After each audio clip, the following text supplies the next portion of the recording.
आज हम इतिहास के एक ऐसे बदलाव की बात करने वाले हैं जिसे सुनकर सच में रोंगटे खड़े हो जाते हैं।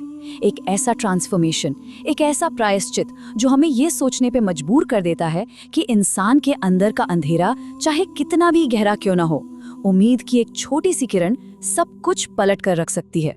जरा आंखें बंद करके एक घने डरावने जंगल की कल्पना कीजिए। चारों तरफ एकदम सन्नाटा है और तभी अचानक उस सन्नाटे को चीरती हुई एक बेहद खौफनाक आवाज गूंजती है, रुको, जो कुछ भी है चुपचाप निकाल दो। ये आवाज किसी आम लुटेरे की नहीं थी, ये था रत्नाकर, एक ऐसा खूंखार डाकू जो सिर्फ लोगों को लूटता ही नहीं था, बल्कि अगर उसे जरा सा भी गुस्सा आ जाए तो वो बिना एक पल सोचे, बिना किसी पछतावे के किसी की भी जान ले सकता था। लेकिन रत्नाकर कोई सड़क छाप गुंडा नहीं था। उसके दिमाग में जो चल रहा था, यानी इस सारी हिंसा के पीछे जो उसकी मानसिकता थी ना, वो सच में हैरान कर देने वाली थी। और यहीं से इस पूरी कहानी में एक जबरदस्त मोड़ आता है। पता है, रत्नाकर को अपने किए पर कोई गिल्ट या पछतावा क्यों नहीं था? क्योंकि उसे लगता था कि वो जो कुछ भी कर रहा है वो बस अपने परिवार का पेट पालने के लिए कर रहा है।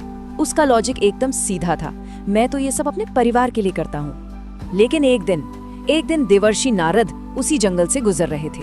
नारद मुनि बिल्कुल शांत स्वभाव के, और दूसरी तरफ ये आग बबूला डाकू। रत्नाकर के हिंसक अहंकार का नारद मुनि के उस शांत दार्शनिक अंदाज से सीधा टकराव होना ही था। और यहीं पर नारद मुनि ने उससे एक ऐसा सवाल पूछा, बस एक सवाल, जिसने इस डाकू की पूरी दुनिया ही पलट कर रख दी। हुआ ये कि जब रत्नाकर ने बड़े गर्व से सीना तान कर कहा कि वो ये सब अपने परिवार के लिए करता है, तो नारद जी ने बड़ी ही शांति से पूछा, क्या तुम्हारा परिवार तुम्हारे इन भयानक पापों का भागीदार बनेगा? ये सुनकर रत्नाकर जोर से हंस पड़ा। उसे तो पूरा यकीन था कि उसका परिवार उसके साथ खड़ा है। लेकिन नारद जी ने कहा, जाकर पूछ के तो देखो। और सच में वो घर गया, अपनी पत्नी और बच्चों को सामने बैठाया और वफादारी का सबसे बड़ा टेस्ट लिया। उसने सीधा पूछा, क्या तुम लोग मेरे इन पापों का हिस्सा बटाओगे? और बदले में जवाब क्या मिला? सिर्फ एक शब्द, नहीं। सोचिए जरा, उस एक शब्द के पीछे का गहरा सन्नाटा और दर्द महसूस करके देखिए। ये एक पल, सिर्फ एक पल काफी था उसकी पूरी दुनिया उजाड़ने के लिए। जिस परिवार के लिए वो दिन रात लोगों के गले काट रहा था, इतने भयानक पाप कर रहा था, उसी परिवार ने उसके कर्मों का बोझ उठाने से साफ इनकार कर दिया। कर्म और सच्चाई का ये वो पल था जब रत्नाकर का सारा अहंकार टूट कर बिखर गया। पहली बार उसे अपने कर्मों का असली वजन महसूस हुआ। रत्नाकर के अंदर मानो कोई भयानक भूचाल सा आ गया था। उस एक नहीं ने उसके सोचने समझने का पूरा नजरिया ही चकनाचूर कर दिया। सारा का सारा झूठा अहंकार गायब हो चुका था। उसे समझ आ गया था कि उसके कर्मों का बोझ सिर्फ और सिर्फ उसे ही उठाना पड़ेगा। अब उस क्रूरता की जगह एक बहुत ही गहरे पश्चाताप ने ले ली थी। वो पागलों की तरह भागता हुआ वापस जंगल गया, सीधे नारद जी के पैरों में गिर पड़ा और फूट फूट कर रोते हुए सही रास्ता दिखाने की भीख मांगने लगा। और यहीं से शुरुआत होती है मरा से राम तक के सफर की, एक बिल्कुल नए जन्म की। नारद जी ने उसे रास्ता दिखाते हुए एक बहुत ही आसान सा काम दिया, लेकिन वहां एक बहुत बड़ी दिक्कत आ गई। दिक्कत ये थी कि रत्नाकर पापों के अंधेरे में इतना गहरे तक डूब चुका था ना कि उसके जीभ से वो पवित्र राम नाम निकल ही नहीं पा रहा था। वो कोशिश करता पर बोल ही नहीं पाता। तब नारद जी ने एक बहुत ही शानदार तरकीब निकाली। उन्होंने कहा, ठीक है, अगर तुम राम नहीं बोल सकते तो मरा बोलो। अब एक हत्यारे डाकू के लिए मरा शब्द बोलना तो बाएं हाथ का खेल था।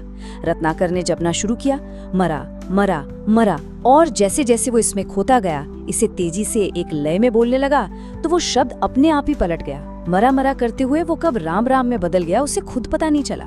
ये सच में एक बहुत ही अद्भुत और कमाल का समाधान था। अब महर्षि वाल्मीकि और रामायण की रचना की बात करते हैं। यहाँ से समय मानो पंख लगाकर उड़ने लगा। कई साल, कई दशक बीत गए। रत्नाकर उसी जंगल में, ठीक उसी जगह पर एक पत्थर की तरह बिना हिले डुले बैठा रहा। वो अपनी तपस्या और राम नाम के जप में इतना ज्यादा लीन हो गया था कि उसे दुनियादारी, भूख प्यास, किसी भी चीज का कोई होश ही नहीं रहा। अब जरा इस शब्द पर ध्यान दीजिए, वाल्मीकि। इसका मतलब होता है दीमकों का घर, या जिसे हम बाम्बी कहते हैं।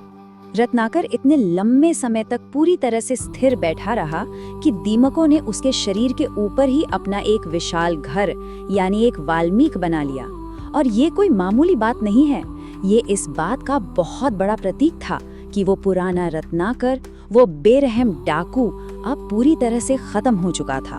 उस मिट्टी के ढेर के नीचे उसकी पुरानी पहचान हमेशा के लिए दफन हो चुकी थी।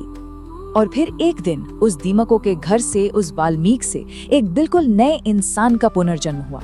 वो बाहर आए एक परम ज्ञानी महर्षि के रूप में, जिन्हें आगे चलकर पूरी दुनिया ने महर्षि वाल्मीकि के नाम से जाना। जी हाँ, यही वो महर्षि थे जिन्होंने दुनिया के सबसे महान महाकाव्यों में से एक रामायण की रचना की। उन्होंने सिर्फ एक राजा की कहानी नहीं लिखी थी, बल्कि उन्होंने धर्म, कर्तव्य और मानवता के लिए एक ऐसा मैनुअल, एक ऐसा मार्गदर्शक तैयार कर दिया जो हजारों साल बाद आज भी हमारे लिए उतना ही जरूरी है। एक हत्यारे डाकू से लेकर मानवता के सबसे महान शिक्षक तक का ये सफर सच में रोंगटे खड़े कर देता है। लेकिन जरा रुकिए, ये तो सिर्फ महर्षि वाल्मीकि के जीवन की कहानी थी।